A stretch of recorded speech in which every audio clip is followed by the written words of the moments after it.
IPL 2024 प्रथम थर पर विदेश रे हेब आईपीएल नीलामी बीसीसीआई घोषणा कला तारीख। आईपीएल 2024 पाई फैंस उत्साहित रहिजंती आउ एथि पाई आसंता 19 तारीख रे खेलाड़ी नीलाम हेब।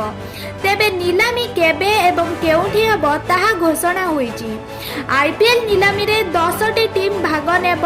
बीसीसीआई आईपीएल नीलामी तारीख एवं स्थान सोशल मीडिया रे घोषणा करिसंती। बीसीसीआई कहिची आईपीएल नीलाम कार्यक्रम दुबई रे हेब। डिसेंबर 19 तारीख रे नीलामी हेब। प्रथम थर पाई विदेश रे आईपीएल नीलामी कार्यक्रम आयोजन करा जायछि। खबर मुताबक आईपीएल 2024 पाई हेबाकु थिबा नीलामी रे पाखापाखी 1167 खेलाड़ी निज नाम देइछंती।